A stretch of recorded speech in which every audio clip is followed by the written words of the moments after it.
پاکستان کے مرد آہن سابق صدر جنرل ریٹائرڈ پرویز مشرف اپنے وقت کے طاقتور ترین حکمران اور عالمی طاقتوں کی آنکھوں کے تارے تھے۔ پرویز مشرف کے عروج زوال کی کہانی جانتے ہیں اس رپورٹ میں۔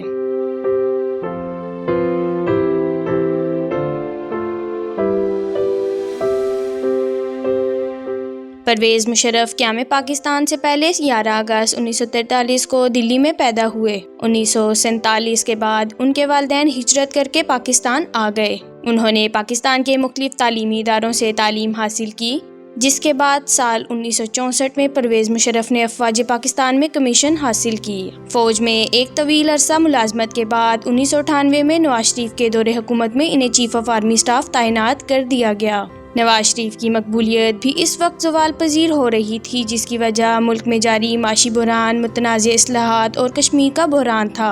پرویز مشرف کا انتخاب نواز شریف کے لیے جوا ثابت ہوا، کیونکہ انہوں نے پرویز مشرف کو نسبتاً سینئر جنرلز پر فوقیت دیتے ہوئے فوج کی کمان سونپی تھی۔ اسی دور میں کارگل واقعہ ہوا، جس پر نواز شریف اور جنرل مشرف کے تعلقات کی خرابی پیدا ہو گئی اور دونوں نے ایک دوسرے کو نکالنے کی کوششیں شروع کر دی۔ جب نواز شریف نے جنرل مشرف کو تبدیل کرنا چاہا تو انہوں نے انتہائی ہوشیاری سے اپنی فوجی طاقت کے بل پر اقتدار پر قبضہ کر لیا۔ یوں سال 1999 میں پرویز مشرف نے ملک میں منتخب حکومت کا تختہ الٹ کر اقتدار سنبھالنے میں کامیاب ہو گئے۔ پرویز مشرف 1999 سے 2008 تک تقریباً 9 سال تک آرمی چیف رہے۔ وہ 2001 میں پاکستان کے 10ویں صدر بنے اور 2008 کے اوائل تک اس عہدے پر فائز رہے۔ پاکستان کے چوتھے فوجی حکمران جنرل پرویز مشرف کی قسمت گزشتہ 2 دہائیوں میں اتار چڑھاؤ کی شکار رہی تھی۔ سال 1999 میں ملک میں اقتدار پر قابض ہونے کے بعد ان پر متعدد قاتلانہ حملے ہوئے، مگر وہ ان میں بچ نکلے۔ صف اول دہشت گردی کے خلاف جنگ میں وہ مغربی دنیا اور اسلامی عسکریت پسندوں کے درمیان کھڑے تھے۔ یہی وجہ ہے کہ پاکستانی صدر کی حالت کو رسی پر چلنے سے تشبیہ دی جاتی تھی۔ جنرل مشرف کے اقتدار کا پانسا اس وقت بدلا جب 11 ستمبر 2001 کو امریکہ کے ٹوئن ٹاورز پر شدت پسندوں نے حملہ کیا۔ ان حملوں میں سینکڑوں افراد ہلاک اور زخمی ہوئے اور مشرف حکومت نے اس میں امریکہ کا ساتھ دینے کا فیصلہ کیا۔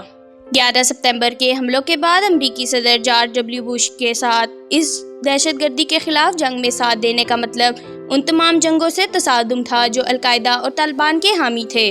جنرل مشرف کا دور اقتدار عدلیہ کے ساتھ ان کی کھینچا تانی سے بھی بھرپور رہا، جس میں ان کے فوجی سربراہ رہتے ہوئے صدر کے عہدے پر قائم رہنے کی خواہش کا تنازع بھی شامل تھا۔ سال 2007 میں پرویز مشرف نے اس وقت کے چیف جسٹس افتخار محمد چودھری کو معزول کر دیا، جس کی وجہ سے ملک بھر میں مظاہرے شروع ہو گئے۔ چند مہینوں بعد انہوں نے اسلام آباد میں لال مسجد اور اس سے متعلق مدرسے کے محاصرے کا حکم دے دیا، جس کے نتیجے میں 100 سے زائد افراد جان سے گئے۔ بعد میں جنرل مشرف پر غیر قانونی طور پر آئین کو معطل کرنے اور ایمرجنسی نافذ کرنے کا الزام بھی عائد کیا گیا۔ پرویز مشرف کے اقتدار کے عروج کے 20 برس بعد ان کی غیر موجودگی میں عدالت نے انہیں آئین سے بغاوت کے جرم میں سزائے موت سنائی تھی۔ تاہم پرویز مشرف 2016 میں علاج کی غرض سے ضمانت حاصل کرنے کے بعد سے متحدہ عرب امارات میں مقیم تھے۔ سال 2022 میں پرویز مشرف کے اہل خانہ نے اپنے ایک بیان میں کہا تھا کہ پرویز مشرف کی خرابی صحت کے اس مرحلے میں ہے جہاں صحت یابی ممکن نہیں اور ان کے اعضاء کام کرنا چھوڑ رہے ہیں۔ اہل خانہ کے مطابق سابق فوجی صدر ایمیلویڈوسس نامی بیماری میں مبتلا تھے۔ اس بیماری میں جسم میں پروٹین کے مالیکیولز ناکارہ ہو جاتے ہیں اور مریض کے اعضاء ریشہ متاثر ہو جاتے ہیں۔ کئی برس مسلسل زیر علاج رہنے کے بعد جنرل پرویز مشرف 5 فروری 2023 کو زندگی کی جنگ ہار گئے۔